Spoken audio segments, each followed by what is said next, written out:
There's Wimbledon seen through the lens of an international tennis observer, and there's Wimbledon through the lens of a Canadian fan. As recently as 3 years ago, the two offered similar perspectives at a time when both Milos Raonic and Eugenie Bouchard were regarded as serious threats to win the world's most important tennis competition. Bouchard made it to the final in 2014, while Raonic was a finalist in 2016. Canadian Milos Raonic reached the Wimbledon final in 2016, but was no lock to be seeded this time around. Glenn Kirk, AFP, Getty Images file photo. That was then, however, and this is now. Raonic goes into Wimbledon this week seeded 13th, mostly by the grace of the organizers, who opted to ignore his ATP ranking of no. 32, as they reserve the right to do in order to produce a balanced draw. His seeding hasn't been nearly as controversial as that of seven-time women's champion Serena Williams, who is ranked no. 183 in the world but received the 25th position at Wimbledon. Raonic's inability in recent months to stay healthy and active for any extended period now makes him a long shot to get to the second week, let alone win the event. A good result on the grass in Stuttgart 2 weeks ago, losing to Roger Federer in the final, was encouraging. Bouchard, meanwhile, has fallen much further than Raonic, all the way out of the top 100. She had to fight her way through qualifying last week just to get into the main draw, which, let's face it, is what serves as a major success for Bouchard these days. She gets youngster Gabriella Taylor of Britain in the first round.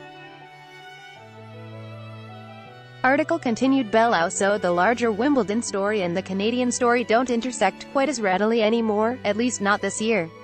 That could change depending on the results, of course, and the likeliest Canadian to make that happen would be 19-year-old Denis Shapovalov, the Tel Aviv-born teenager who grew up in Thornhill and has been anointed by the likes of Rod Laver and John McEnroe as the player to watch on the ATP Tour. I feel like he's certainly going to reach the top if he continues with the attitude he's got, said the 79-year-old Laver last week. Shapovalov is the 26th seed and opens against French veteran Jeremy Chardy.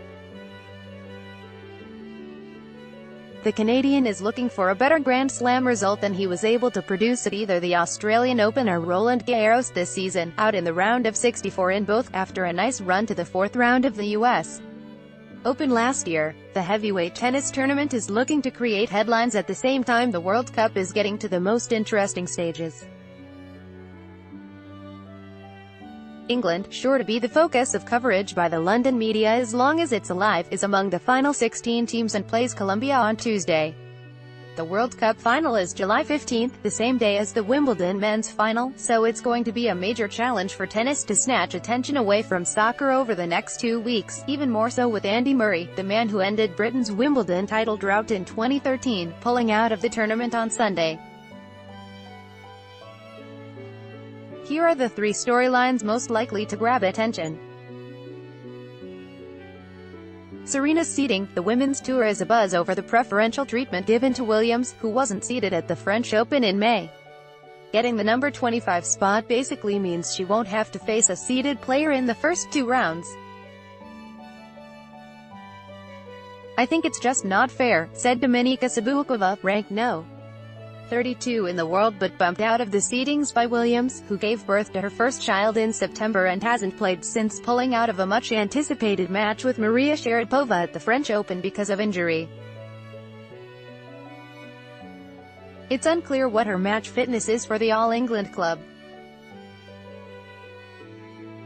Meanwhile, with Caroline Wozniacki winning her first major in Melbourne this year and Simona Halep breaking through with her first at Roland Garros, there are more women with the credentials to take on Williams this year. Djokovic's resurrection. At one point, it appeared Novak Djokovic was taking that aim at overtaking Federer for the most Grand Slam titles in the history of men's tennis. Between 2015 and 2016, he won 5 out of 6 majors and looked unbeatable. But then came injuries and defeats, lots of them, and Djokovic isn't even a top 10 player now. But he had some good results in the clay season, seems healthier, and the Serb got to the final of the Queen's Club grass event last week, losing to Marin Cilic. He's won Wimbledon 3 times, and it could be this is the tournament that will vault him back into the upper echelon of the men's tour. Article continued below. Federer-Nadal. This summer marks the 10th anniversary of the famous Wimbledon final match between the Swiss and the Spaniard, a thrilling marathon contest widely regarded as the greatest match ever played. There's even a new documentary out entitled Strokes of Genius dedicated to that epic 5-set match won by Rafael Nadal. Federer won the Australian Open in January and then disappeared from mid-March until June, skipping the clay court season that Nadal dominated, including winning his 11th French Open title. Nadal is ranked number 1 in the world, Federer no.